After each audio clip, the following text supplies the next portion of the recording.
Hey everyone, it's Kai and Lafayette, and this is The Theory of Living. Thanks for tuning in. We're able to bring you this episode thanks to our Patreon members. Patreon is a subscription-based platform where people can provide support for content creators like us.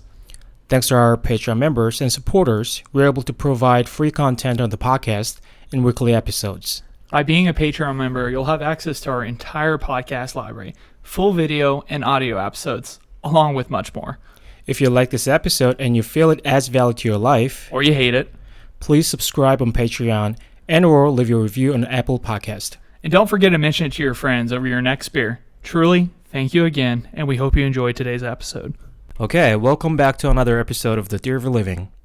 I know this is a comparably very formal introduction, but I've always wanted to try it, so there you go. How did that feel coming out of your mouth? What did that taste like? I'll never do that again. You'll never do it? Yeah. It's just not my thing, or our thing. I just don't like to have that formality in our show.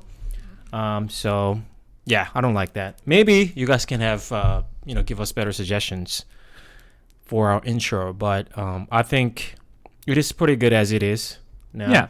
I think it hits the major and key elements of what we're trying to convey to the audience. Right. So I have no problem with it, personally. Do you? I mean, I think it can be improved upon to a degree, Right. perhaps. Maybe some of the sound editing, because it just kind of Right. sounds like a business intro or, you Right. know, like you're joining us for the 6 o'clock news. Join Kai and Lafayette for the 6 o'clock news. It seems a little, the sound seems a little ridiculous. Right. I don't dislike it, but it is, it's not that it is a problem, right? I mean, but if we take all the forms and ins and outs of those shows and media while we, criticize them a lot of times, right? I'm not saying, by the way, all medias are bad. We're not saying that, but ours a lot is of just times better. we've been, criticizing and at least discussing the severity of imposed ideas and media consumerism. And one of the characteristics is formality, right? And, in certain situations, formality is important. But I think a lot of times it really clouds or corrupts the nature of the subject. Yeah, I would agree. I definitely think there's an element to having roughness around the edges, so to speak. Mm-hmm. We still trip up on our words. We still have the uhs, the likes. These things that are part of very everyday and normal conversation for the vast majority of the population. But again, you don't see that in the media because they're reading from a script or they've developed their social skills and their speaking ability to the degree that they don't have the slip-ups like we do. And of course, we want to take that to a minimal, but it's going to happen. It's just part of normal human conversation, human interaction, and our podcast is going to reflect that and try to capture that true bit of nature. We're not reading from scripts. We're not reading teleprompters. You'll see a lot of things out there where, oh, wow, that guy comes across really intelligent. Well, yeah, he's reading from a teleprompter or he's memorized the script. And again, there is a certain level of intelligence involved with preparing your show notes or what you're going to read aloud to share it with somebody. I'm not knocking on those people. But if you're doing that every time, you might lose the ability to become authentic or to be authentic in those moments. Yeah. I mean, we've read off of our screens a couple of times, but generally we do not have a script. We do not have, it's not that we don't prepare for podcasts, but a lot of times for today's topic, for example, it's about fasting. We're not going to go over, a lot of scientific parts of it because we're not doctors, first of all. Not to say that we're not capable of learning these things or presenting those ideas properly, but just because it is just, redundant, right? I mean, you can, look into it if you want, investigate further. But the real discussion we like to have on all podcast episodes is that through our experiences, right? Yeah. So that's why we don't really need a script, even though we talk about the overall structure of the episode. But that's why we do not have formal like script or teleprompter and things of that nature. Yeah, we don't want to lose the authentic element of conversation. Yeah. Even between you and I. Mm-hmm. And again, we have notes typed up and Mm-hmm. rough ideas, but we're not going to be speaking directly like line, Kai. It was line. Yeah, come on, man. That's not what this is about. This is that'd about be very authenticity. easy. Don't get me wrong. I mean, if we do that, I mean, it'll be really easy, right? I mean, I'm not saying this is hard already, but easy in that, like, we don't have to, read things in the particular way, right? I mean, we don't have to do that at all. So yeah, and speaking about what you mentioned with the fasting, so again, our background's engineering. We have a deep interest in philosophy and verifying things via the data we have. So there's a lot of empirical data we look at. So this fasting is not purely anecdotal. We're just not going to get into the science. We can add those resources in the comment section, the details, and we can share that. And of course, as it goes without say with every podcast, the information we present to you is purely information. Doesn't necessarily mean it's correct or it's wrong. Right. And you need to research it yourself and have some experience around it. Yes, we may make some mistakes, may not at all. I'm only saying this because this is not our, expertise. Correct. That's the only reason I'm saying this, but I'm pretty,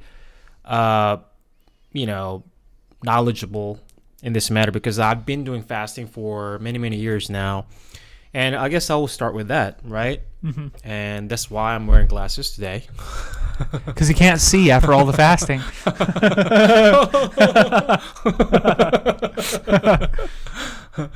But anyway, years ago, I think it was about 2017 for me. I had been lifting, doing kickboxing and running, all those sorts that I love to do.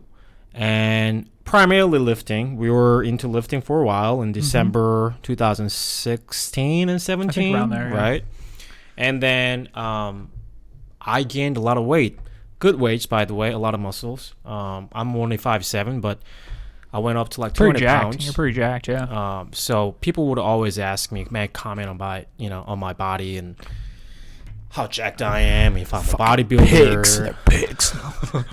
Because I was really stocky. I mean, 200 pounds and 5'7" is for your frame's very huge. heavy. And I maintained the weight for a long freaking time because I liked it. I loved every part of it, the aesthetics and lifting itself. And from a certain point, I had many issues at my joints, typically inflammation, pain. I had to wear tapes or sleeves on my wrist and knees, and to prevent the whatever was happening to develop. And I did that for a long time, and I was just done with it. This is not normal. I had a seen doctor, by the way. They told me that, you're just lifting too heavy, whatever.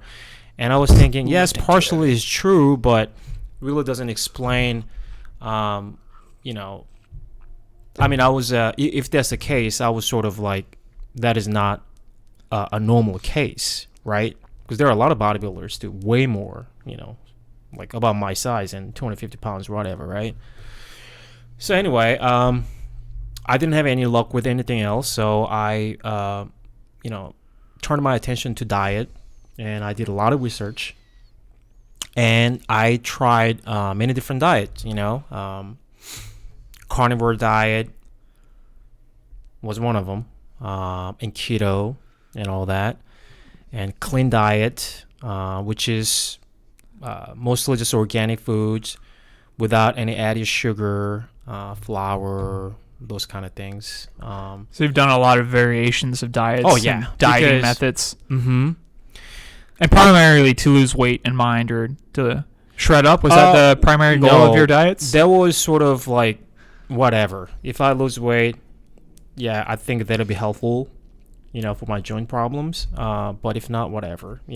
Still, I would have, different, experimenting ideas, conditions with the same condition on both cases, which is weight in this case, right? So I tried all of them, and it didn't really fix my problem. To a certain extent, it did, but largely it did not. So that's why I started intermittent fasting. And by the way, the clean diet, the clean diet really did good job for me. The pain, probably 90% of the pain were gone, and but 10% wouldn't still disappear. So that was a really big bummer, and I was desperate because, yes, in terms of pain, yeah, whatever, I could have lived with the pain, but the idea that I had to live with the pain for the rest of my life just seems kind of unreasonable, right? Yeah, unreasonable, and I really, it forced me to think that I have to do something about this. And I did further research, and I went into intermittent fasting. Mm-hmm. And intermittent fasting, fasting in general, has been in the fields of research for a long freaking time. I think it's longer than keto, by the way. Oh, yeah, for sure. And then after 4 days of fasting, all the pain was gone. Wow, that's a pretty huge statement. Yeah. 4 days. As you guys know, fasting and keto, especially fasting, is really effective for a lot of autoimmune diseases, inflammation being part of it. So when I saw the research and the results, along with my results, I was pretty positive that, okay, this is really not invasive. There has been a lot of research, and there's minimum like negative side effects, almost none in this case for me. And then the effect was pretty clear. So, I've been practicing intermittent fasting since then, basically. I mean, here and there, I, did some, got out of intermittent fasting, but mostly, for the most part, I've been doing intermittent fasting. You want to talk about your windows? So when you say fasting, are you saying you're not? So I know what you're talking about, but maybe for somebody out there listening. Yeah. So intermittent fasting is basically out of 24 hours, you have a specific eating window. In my case, 8. So 16 to 8 is very typical. That's what most people do. Most common, I think. Yeah, most common. I've done it 18 and 6 just out of curiosity. I've tested many different eating windows, but I personally didn't find any difference among them. The only difference was that the added convenience with the smaller eating window. Yeah. Because, you basically spend less hours of eating, right? So that was, I guess, a benefit, but not very significant for me. Yeah. So. Wow, so you've been doing it for a while now. I think my first experience with fasting goes way, way before that, but you'll probably have the same experience. So religious fasting, having grown up in a Christian home of multiple denominations at varying times. Right. My mom had a strong interest in the Jewish festivals, which are surrounded with a lot of fasting. So there was a few different times in my childhood where we went through fasting periods. Since I was very young, I've never really had a huge appetite, so being hungry has never really bothered me. I've been a very naturally slimmer dude, very hard to put on weight, and never really had trouble not eating. Yeah. So it was already like naturally something for me that I wanted to do, or my body was leaning towards that type of lifestyle. I didn't start doing it seriously until probably about actually the same time you did, when I first moved up to New York. I'd been doing intermittent fasting here and there, but nothing like consistently and planned or methodically. Yeah. But I found it to be absolutely the best and most efficient way to stay lean and feel sharp and be healthy. So I would do a similar window. Yeah. Mornings would start. I'd have coffee every morning. I wouldn't have lunch till 1 or 2 in the afternoon. And then I would have my dinner about 8:30 or 9. Yeah.